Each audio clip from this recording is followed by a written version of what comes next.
নমস্কার বন্ধুরা, আমি পায়েল আর আপনারা শুনছেন গল্পকথা বাই পায়েল। আজকে যে গল্প পড়ে শোনাবো আপনাদের, সেই গল্পের নাম একটা খারাপ মেয়ের গল্প। আমাদের চারপাশে নিরন্তর ঘটে চলা সত্যি ঘটনার পরিপ্রেক্ষিতে আজকের এই গল্প কেমন লাগলো নিচে কমেন্ট করে জানাতে ভুলবেন না। আর কী ধরনের বা কীরকম স্বাদের গল্প আপনারা গল্পকথা বাই পায়েল অরিজিনালসে শুনতে চান তাও কমেন্ট করে আমায় জানান। আর একদম আনকোড়া নতুন এই গল্পগুলো শুনতে বা আমার বলা সত্যিকারের বিভিন্ন ঘটনা শুনতে যদি আপনাদের ভালো লাগে তাহলে অবশ্যই সাবস্ক্রাইব করুন গল্পকথা বাই পায়েল। আর আপনাদের ভালো লাগার গল্প বা ঘটনাগুলো শেয়ার করে নিন পরিচিত বন্ধুবান্ধব বা আত্মীয় স্বজনের সঙ্গে। শুরু করছি আজকের গল্প। অনমিত্র ঠিক সন্ধ্যের মুখে একটা বাইক নিয়ে বড় রাস্তার পূর্ব দিকের বাঁকে যে গলি তার মুখে এসে দাঁড়াল। আমাকে আগেই বলেছিল ফোনে ওখানে দাঁড়াতে। এর আগে কোনো দিনও আমি একা একা বাড়ির বাইরে এত দূরে যাইনি। ভীষণ ভয়ে আমার গা ঘামছে।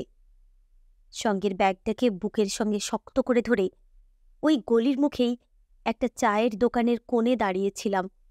আসতে যেতে সবাই একবার করে আমায় মেপে যাচ্ছে।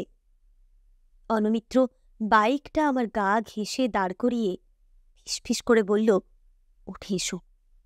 আমি অনমিত্রকে একটা হাত দিয়ে ধরে ভর করে উঠে বসলাম। তারপর ও বাইক চালু করতে যেতেই ওর কানের কাছে মুখ নিয়ে গিয়ে বললাম, এত দেরি করলে কেন? আমি খুব ভয় পাচ্ছিলাম। আমার নিজের গলার আওয়াজ নিজের কাছেই কেমন অচেনা ঠেকল। এত কান্না ভেজা কেন আমার গলা? আমি কি কাঁদছিলাম এতক্ষণ? অনমিত্র আবার ফিসফিস করে বলল, ওগুলো কোথায়? আমি ব্যাগটা দেখালাম। অনমিত্রকে চিনি প্রায় 5 মাস। ও আমার এক বন্ধুর দাদার বন্ধু। একটা পিকনিকে গিয়ে আলাপ। এই কমাস কলেজ পালিয়ে আমরা পার্কে, সিনেমা হলে দেখা করেছি, রেস্তোরাঁয় খেয়েছি, বন্ধুর বাড়িতে আড্ডা দিয়েছি, শুয়েছি। হ্যাঁ, শুয়েছিও। কি করব? ভীষণ ভালোবাসি যে ওকে। অনমিত্র শুনতে চায় না, বলে, ভাবতে পারো না আমাদের বিয়ে হয়ে গেছে? আর তো মাত্র কটা দিন। মনে মনে আমি তাই ভাবতাম। প্রত্যেকবার এভাবে মিলিত হওয়ার সুযোগ পেলেই আমাকেও ভাবতে শেখাত আমরা স্বামী স্ত্রী। বলতো, বিয়েটা বোধহয় আমাদের পালিয়েই করতে হবে। আর আমি পালিয়ে যাওয়ার কথায় ভীষণ ভয় পেতাম। বলতাম, আমার দ্বারা ওটা হবে না। শেষ পর্যন্ত অবশ্য আমাকে রাজি হতেই হলো, কারণ 2 মাস হলো আমি বুঝতে পারছি আমি প্রেগনেন্ট। লুকিয়ে লুকিয়ে একটা ডাক্তারের কাছেও নিয়ে গিয়েছিল অনমিত্র। তারপরেই পালানোর পরিকল্পনা। অনমিত্র অনেক হিসেব নিকেশ করে আমাকে বুঝিয়েছে, খেয়ে পড়ে আমাদের ভালোভাবে বাঁচতে হলে হাতে কিছু টাকা পয়সা থাকা চাই। আর যেহেতু টাকা পয়সা এই মুহূর্তে তার হাতে তেমন একটা নেই, চাকরি অবশ্য একটা পেয়েছেই সবে, যদিও প্রাইভেট অফিসে, এখনো মাইনে পায়নি। ওর বাবা মা নাকি ভীষণ গোঁড়া, এখনই এসব কথা বললে মানবেন না। একবার আমাদের বিয়েটা হয়ে গেলে বিয়ের পরে নাকি ও সব বুঝিয়ে বলবে, তখন আর ওরা না করতে পারবেন না। প্রায় 40 মিনিট পরে একটা ছোট্ট বাড়ির সামনে অনমিত্র বাইক দাঁড় করিয়ে একতলা বাড়িটির তালা খুলে ভেতরে ঢুকল। অন্ধকারে হঠাৎ আমার গা ছমছম করে উঠল। নিজেকে বোঝালাম, অনমিত্র আছে পাশে, কিসের ভয়? ওর পিছনে পিছনে ওই ঘরে ঢুকলাম। জিজ্ঞেস করলাম, এটা কার বাড়ি? ও আমায় বলল, এটা ওর একটা বন্ধুর বাড়ি। তারা কয়েকদিনের জন্য বাইরে গেছে, আর ওরা বাইরে গেলে চাবিটা নাকি ওর কাছেই থাকে। 2 হাতে শক্ত করে ধরে আছি আমার ব্যাগটা। ব্যাগের মধ্যে মার কিছু গয়না আর আলমারি খুলে লুকিয়ে বাবার কিছু টাকা নিয়ে এসেছি। বাবার ব্যবসার টাকা আমি দেখেছিলাম রাখতে। বাবা কাউকে একটা ক্যাশে পেমেন্ট করতে হবে বলে প্রায় 2 লাখ টাকা তুলে এনে রেখেছিল। আচ্ছা, ওরা কি খুব কান্নাকাটি করছে, টেনশন করছে? এর মধ্যে কি ওরা থানায় খবর দিয়েছে? মনে হয় না। মা অন্তত এই কাজ করতে দেবে না। মা একটা স্কুলে পড়ায়। আমার মা বাবা ভীষণ আদর্শবাদী, পাড়ায় বড্ড সুনাম। যদিও বাবা মাঝে মাঝে আমার করা ছোটখাটো অন্যায় দুষ্টুমিতে মায়ের হাত থেকে আমায় সব সময় আড়াল করেছে। আচ্ছা, আমার এবারের অন্যায়টা কি খুব বড়? অমন বাবা মার মেয়ে হয়ে কেন করলাম এমন? মা বাবাকে সব কথা খুলে বললে কি ক্ষমা করতো আমায়, সাহায্য করত? এ কি আমার ভালোবাসার প্রতি একনিষ্ঠতা, নাকি ভয়? আমি কি খারাপ মেয়ে হয়ে গেলাম বরাবরের মতো? আমার 2 চোখ দিয়ে কান্না আসছে হু হু করে। নিজেকে আবার বোঝালাম, অনমিত্র আছে পাশে, কিসের ভয়? আমি তো ওকে ভালোবাসি, নিশ্চয়ই সব ঠিক হয়ে যাবে। ও দেশলাই জ্বালাতে চোখে পড়ল কাঠের একটা টেবিল, টেবিলের ওপর মোমবাতি। অনমিত্র আর একবার কাঠি জেলে মোমবাতি ধরালো। লোডশেডিং নাকি? আচ্ছা, আমি কেন এত ভয় পাচ্ছি? অনমিত্র আমার কত কাছের মানুষ, স্বামীর চেয়ে আপন পৃথিবীতে আর কে আছে? ও বলেছে কাল সকালেই আমরা বিয়ে করে নেব। প্রথমে কোর্টে, তারপর পাশেই নাকি একটা খুব বড় জাগ্রত কালী মন্দির আছে, সেখানে গিয়ে।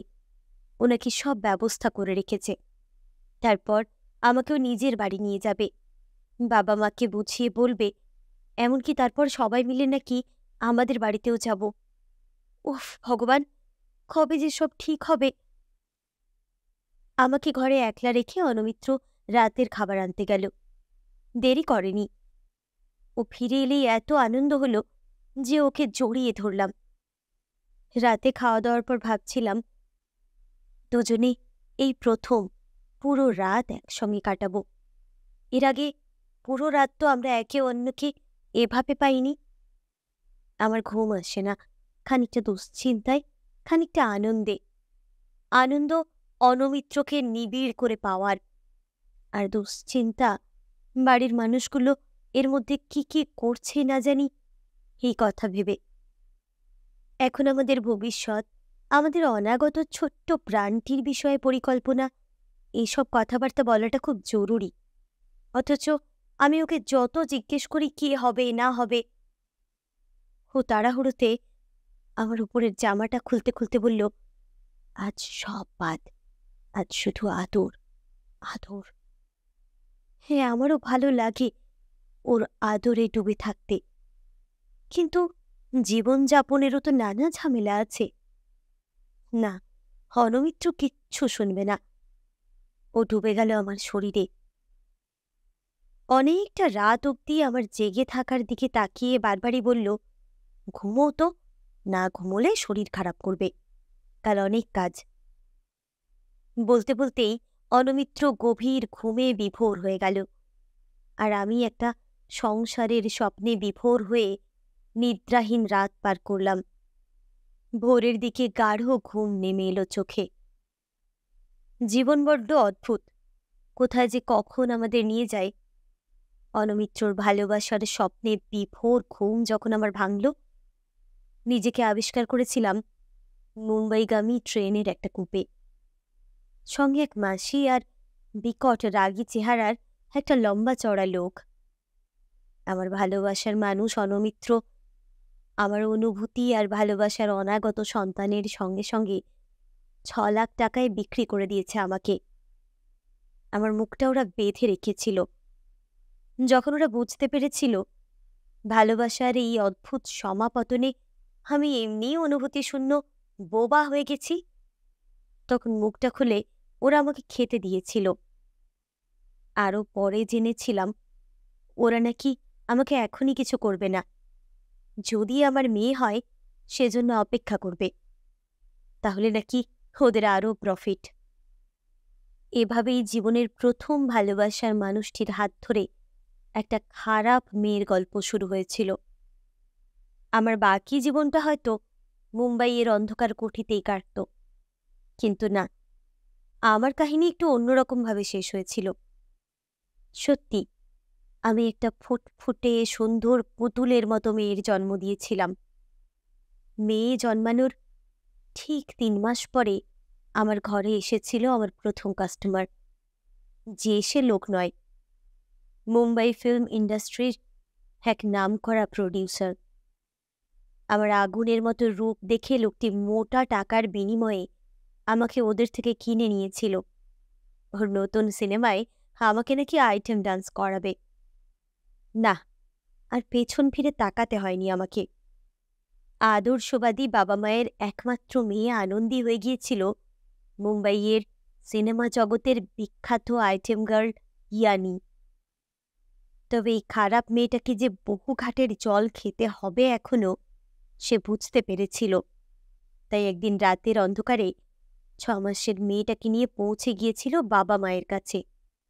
না, বাবা মা খারাপ মেয়েটাকে ক্ষমা করেনি এ কথা সত্যি। কারণ বাবা মাকে সেই পালিয়ে যাওয়ার দিনই অনমিত্রর এক সঙ্গী খবর দিয়েছিল আমি নাকি তার সাথে মুম্বাই পালিয়ে গেছি, যাতে বাবা মা পুলিশে খবর না দেন বা খোঁজ খবর না করেন আমার। ক্ষমা করতে না পারলেও বাবা মা আর মেয়ে সেদিন তিনজনকে জড়িয়ে ধরে খুব কেঁদেছিল আর আপন করে নিয়েছিল তার ফুটফুটে সুন্দর নিনিকে। তারপর আর কি, খারাপ মেয়ে হয়েই আমি আবার রাতের অন্ধকারে উড়ে গিয়েছিলাম মায়ানগরীতে। আর যে আমার সাধারণ জীবনে ফেরার পথ নেই। তবে ফিরে যাওয়ার আগে জানতে পেরেছিলাম আমাকে মুম্বাইয়ে ট্রেনে পাচার করে বাড়ি ফেরার সময় একটা লরির ধাক্কায় হনমিত্র স্পট ডেড হয়ে যায়।